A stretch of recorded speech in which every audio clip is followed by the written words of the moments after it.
Tóistí, tá si bhar éis ionach si bheitcáil, Donach anmh dó mar sóilih agus inniu, tá mé chun Crúibín agus an tAsal le léamh le chéile. Scéal jazz, in gapal seo, searrach, Crúibín, agus búin sé le asal, an chéadú riamh, bheith mé cad a thorlóig. Tarlám! Crúibín agus an tAsal, le léamh Prút agus Prendergast, agus ba é chlóimhío a dailsigh.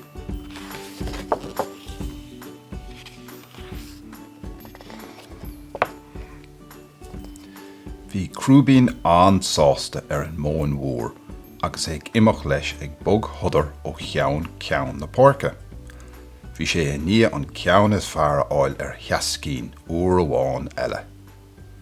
Inis bhí siise tar éis fille a stabla sa Mhóin Mhór, áit a rá a máthair, cnótaín agus a hathair, sceitimíní, ann rimpaí. Bhí sceitimíní ag githe nuair a tháinig Seascín chomh fada leis. Dáirdigh sé cheann ag éisteacht lei.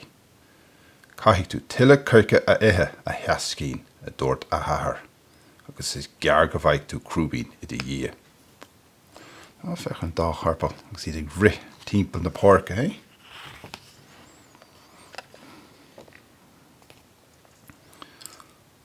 Thá sceitimíní a mála cuirche níos cóngaraí de.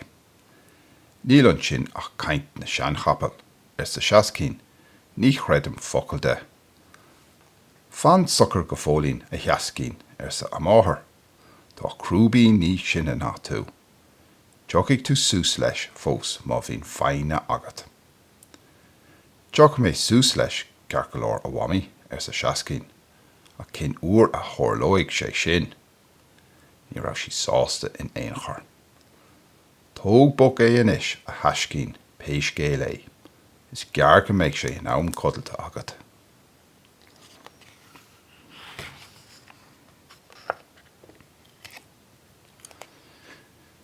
Nuair a dtéach Seascín uathaí chunig sí Crúibín ag sodar agus ag siúil tamall an Mhóin Mhór. Bhí sé an sásta go maith gur bheith féin an capalaín ba hapúla an bhearm. Ach anois bhí sé ag dul ó tholas agus bhí Crúibín ag éirí tuirseach. Cuirfidh mé rás maithair steigín a mháireach sin leis féin. Deir mamlumm gur bhabhligh a ligh steigín dom an rás déarnach a bhuachan. Ní chreidim sin, agus sáim níos tapúla ná láirín freisin sin, agus dimigh sé leis. Chrum Seascín bheith ag ithe fér in éanach le cnótaín rua agus le sceitimíní. Bhí an fér milliis faoine ceann agus be ghearr hit a chola orthaí agus ag seasa faoin chrán mór chéireann le taobh an stabla. An fech an trí chapal, ja. Net in sin Crúibín.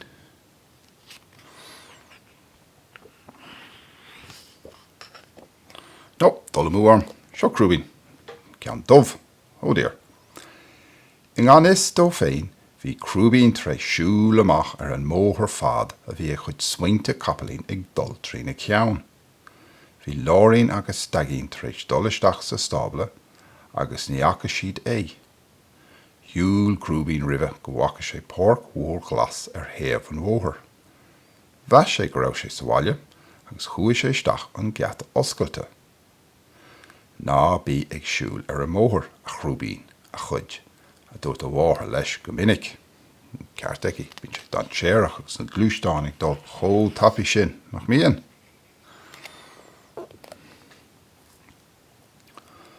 Tá an bóthar mór fada lia an-chun túirteach do chapal a dúirt steigín le Crúibín lá go raibh an bheirt acu ag breathnú amach ar an bháil. Bhí torann mór a dhéanamh ag rud mór trom tapa a chuath thar bráid. Sin é an fá ná ran Crúibín an mhóthar. Ach anois bhí faitís a Crúibín. Déach sé le teacht amach arís as an bórc glas ina rá sé, ach faoi cuilis a bharna agus bhí an gceata dúnta anois. Ligh sé searrach as le faitís. Chúla láirín é agus d'fhreagair sí láithreach é le searrach eile. Tháinig sí féin agus steigín chun an doras agus shiúil siad amach gur chúla siad searrach eile ó Chrúibín.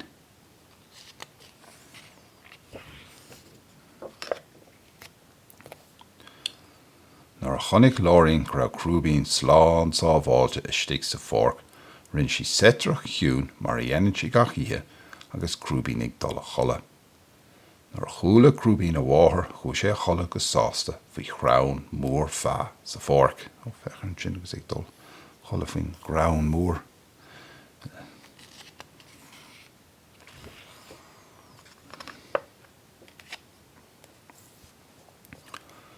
Chúig sé Chrúibín an bhaidin dár gcionn agus léamh sé ina hasamh.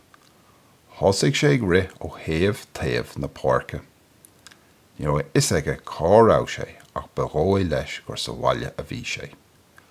Shiúil sé amachchas an bórc ina raibh sé agus istigh a bórc mhór eile. Casadh searrach beag domhan a Chrúibín faoi chrabhán cnó capal. Cuireamart sa Chrúibín. Híl sé go mbeadh ina rás idir é féin agus an capalín domhan. Níor thug an capalín domhan éon éard ar Chrúibín. Cuireamart sa Chrúibín arís. Ní dólann gur capal atá ann. Cad a cheapann sibh se? Ó nach deas féach. Na súile. Clús móra, níos mó na capal. Is níos mó grúig ar a chorp. Na mar bhí na chapal de an á. Cad a cheapann sibh se?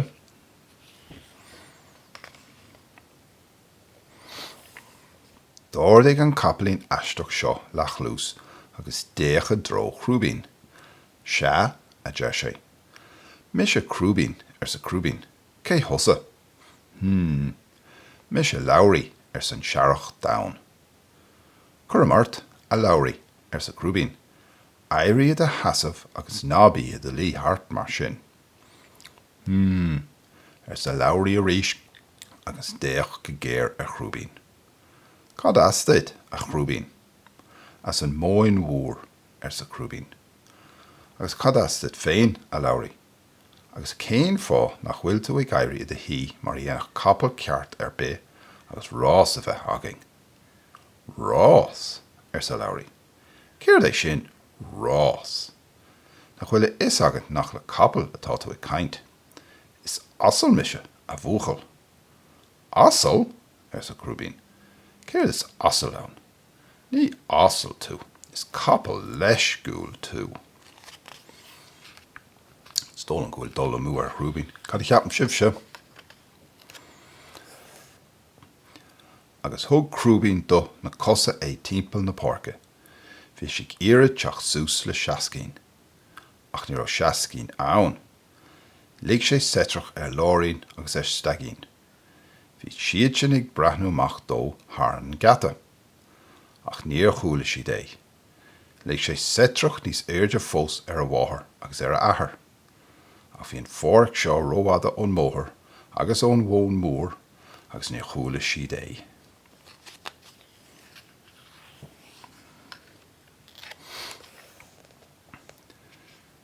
D'éirigh sé tuirseach de bheith ag rith leis féin. Tháinig sé arás go dtí labhraí a bhí ag ithe turnapaid anois. Tuair smuit den turnapa sin dom le do hol a labhraí sa Chrúibín. Táim stúcha leis an ochras. Bíodh agat agus fáilte a Chrúibín sa labhraí. Is turnapa deas millis é. Bhí na cóide nua, Chrúibín capalín agus labhraí asal I gcithe an turnapa ar a suaimhneas nuair thula Chrúibín searrach láirín in aice leis. Fechan dáród an capal agus an asal agus na turnapa deasa á ithe acu le chéile.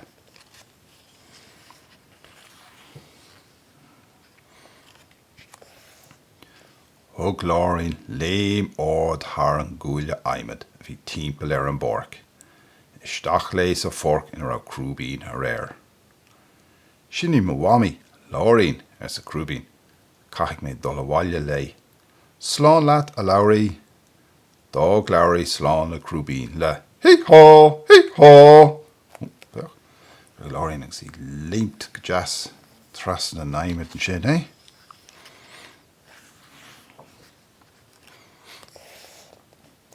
Nuair a tháinig Chrúibín agus a bháthair a bhaile go dtí stagín, ní raibh focail as Chrúibín. Is gear go mbeidh tú ag dul a chola a Chrúibín a dúirt stagín leis. bhfuil fonn mór cainte Crúibín. Thosaigh sé caint faoin na cara nua labhraí. Cé agah bhfuil an rás a Crúibín, tú féin nó labhraí an tAsal. Neadar sa Crúibín. Bhfuil mis a rás amháin, ach bhí mé lom féin, ní ra labhraí sásta dul sa rás lom in éonchar. Go bhí achtar mór ag nach rá. Leisciúil a bhí sé sa Seascín. Leisciúil a bhí an tAsal sa láirín. Ní ha a bhhamí sa Crúibín. Dúirt sé nach rá an rás sách fada dó. Dúirt sé nach gurthach éon asal a chud ama amú le rás na beag sodar. Rás na siúil is rá leis féin. Sé ned a ahar, agus déir sé go neachas sean ned ag siúil cho fada leis an Éigipt. Cén rud é sin an Éigipt a bhhamí, agus cén áit na bhfuil sé. Ach mise agus Seascín go dtí an Éigipt do mháirich, bé mé chomh maith le sean ned na gosa fada. Tá sin go maith a stór sa láirín, bé mise agus stagín ann freisin. Féach nas ag smaoin a bhar an Éigipt agus gáin a bhar fud na háide, nas féach na pyramídíon sin freisin. Caic go si bring lódach.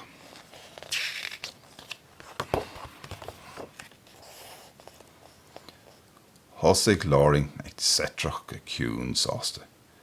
Bhí áthas orthaí go raibh a pata Crúibín take ar ais sláán sa bháilte sa stábla. Caithimid dul a colla inis. Agus thug sí scuaibh beag éitrim dá herbal fada, dubh ar thróin agus ar bhóin Crúibín. Ihuá a Chrúibín, ihuá a láirín agus a Seascín, agus a labhraí sa Crúibín, agus go raibh maith agah as mé a thuairt do bhaile.